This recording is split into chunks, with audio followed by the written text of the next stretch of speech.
Hello everyone, welcome to PUC Online Classroom. Today I am going to finish Unit 5. Alright, so before I start talking about the next activity, I'd like to briefly talk about the yesterday grammar point, which is about quantifiers. So instead of using the percentage right here, we can use quantifiers like all, nearly, almost, many, a lot of, some, not many, few, no one. So let me wrap up a little bit about the equivalence between the percentage and the quantifiers right here. So all, I can simply say 100%, nearly all, you can make it from 90 to 99, most 80 to 89, many 70 to 79, a lot of, you can start from 60 to 69, and some you can have from 40 to 59, not many 20 to 39, and few 1 to 19, and no one is 0. All right, so by remembering all of this, maybe we can try this exercise, okay, as your homework yesterday. But anyway, let's try all together. 69, can you guess? So we can say a lot of, right? But 69 is, maybe you can use somewhere like many or most because they seem to be relevant. All right, but let's make it based on our percentage. It can be a little bit different, everybody. Okay, you can say this three, I think, most, many, and a lot of. So I will go to many or a lot of in this case. So you can say in the US, you can say a lot of, okay, or many high school students go to college. All right, so you can use either two right here because the percentage is pretty similar. All right, sometimes we cannot make it different, but if we want to follow our yesterday explanation, or comparing the comparison of the percentage and quantifiers, then you can use a lot of, because a lot of is from 60 to 69, right? So that you can say a lot of, but you can use many because it can be a little bit different. Okay, we cannot just stick to the exact percentage that I told you right here. Okay, so right here the answer can be a lot, a lot of, or many. All right, so what about number two? 7% of the people in Brazil are age 65 or older. So you can say 70%, 7%, I'm sorry, that should be few.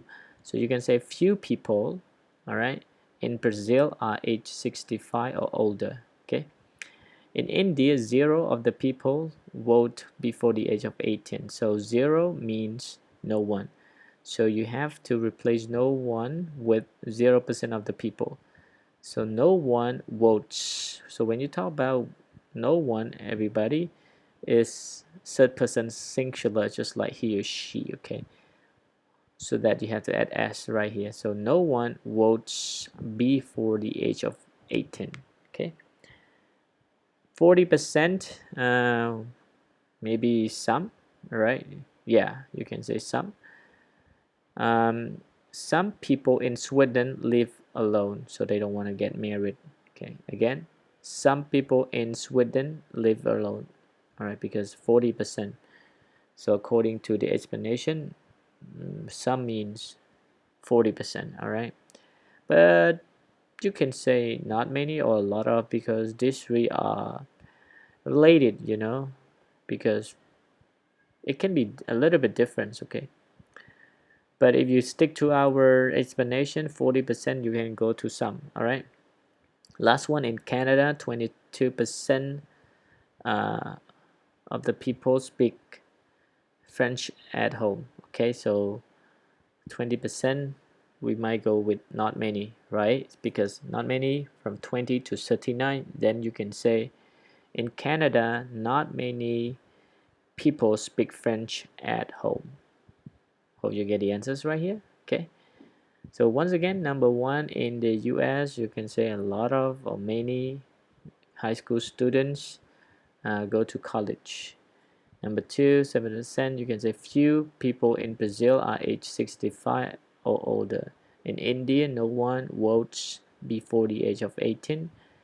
Number four, you can say some people in Sweden live alone. In Canada, you can say not many people speak French at home. Okay.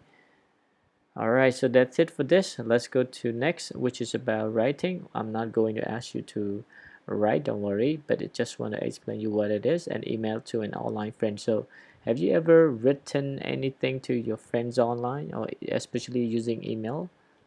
So if you happen to use it, you might begin with some kind of uh, greeting by saying hi or dear, things like this, and then you can come up with the meaning of your email. Okay, so it doesn't matter, you can follow along right here. Okay, and right now we are using chat, messenger, things like this, so which is easier for us, right? Okay, so let's go to reading. That is the last activity. This is about a journalist, everyone. This is about journalists interview four people. Read the title of the article. What do you think the answer will be? Check the answer. Okay.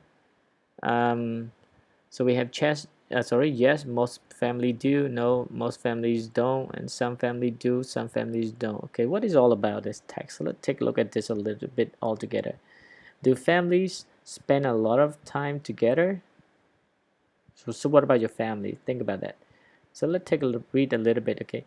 We spend a lot of time together on the weekends. My husband and I always take our son, Oliver, and daughter, Samantha, out to do something fun. Okay, so they go out together to have some fun. Some weeks we go for a long bike ride and get a lot of fresh air. And then we go to the beach in the summer, of course. In the evenings, every evening, we have a barbecue together. During the week, it's more difficult to spend time together because of work and school. All right, this is about Jane Chambers. What about next? Billy Foster. It's a little sad, but most of the time we spend as a family is watching TV. We don't talk much. My mom and dad both work and they often tired when they get home. My sister just play games on her tablet all evening. It's kind of boring. Maybe we spend about an hour a day together. It's never more than that. Okay, so it's just like they have a boring family because they don't talk to each other because of not having time. Okay, so let's find out about Rick Ramos. I am a stay-at-home dad. Stay-at-home dad is a doesn't go out, let's say, and I'm having a great time with my family. When the kids are in school, I do housework. When they come home, I help them with their homework. After that, we all have fun together. We play a lot of sports and read books. I love all the time I get with my two boys. As you can see right here, he's a stay-at-home dad. So he, when they are not at home, do housework, and he does housework. All right, and when the kids are at home, so he have them, with their homework. Great. What about Carla Costantini? Okay, Costantini. We always really busy, but we make an effort. Effort it means to try. Okay, to spend time together. So they try to spend time together. My grandparents come over to our house twice a week, 2 times a week for dinner. I think family is very important. I often help my mom and dad cook the meals. Sometimes we all go to the movies. I like that a lot. As you can see right here, they spend time together. They love to spend time together. So what do you think about this title right here? What do you think the answer will be? Is it yes, most family do? No, most family don't, or some family do, so some families don't. All right. According to the text, the answer is some families do, some families don't. All right. So it's just like in this case, no time. Okay. And this one, they love to spend time, spend time, spend time, except this one. So the answer is some families do, some families don't. Okay. Let's go to part B. Read the interviews, then check the correct names. Who watches a lot of TV? So we have Jane, Billy, Nick, Collar. So according to the text is Bill. All right, he said that most of the time we spend as a family is watching TV. So the answer is Bill. So you can check Billy right here, Bill. Okay. Number 2, who sees their grandparents twice a week? So we just talked about parents right here. Okay. So color. So you can check color for number 2. Color right here. Who spend times outdoors? Okay. So I remember something about Jane's chambers. Okay, they spend time going outdoor with their son. Okay, Oliver and Samantha. Okay, so the answer is Jane. Okay, so number 3 is Jane. What about number 4? Who stay at home with the kids? So it must be this guy, right? So Nick Ramos. So the answer is Nick. So you can write down, you can check Nick. Who doesn't spend much time with family? Okay, so it's Billy. Why? Because they have boring family, right? Because they don't talk much, and their parents, let's say his parent, both work, and sister play a lot of games, let's say on the tablet, right? So the answer for number 5 is Billy. Okay, and number 6, who does housework during the day? So we know that Nick, all right, as you can see here, he does housework. All right. Okay, so what do you think about your own family, everyone? So you can think about your own family and try to compare this information in a text to your own family, all right? So once again, let me give you back the answer. Number 1 is Billy, number 2 is Color, number 3 is Jane, number 4 is Nick, number 5 is Billy, and number 6 is Nick. Hopefully you get the answer, all right? For the next session, I will talk more, all right, about unit 6, okay, because I don't have unit 6 right here with this page, but for the next session I will have to focus more on unit 6, all right? And if you have any question once again about quantifiers right here, you can leave me question in our Telegram group chat, or something related to this reading, you also can ask me in our Telegram group chat as well, okay? Thank you so much, everyone. All right, goodbye.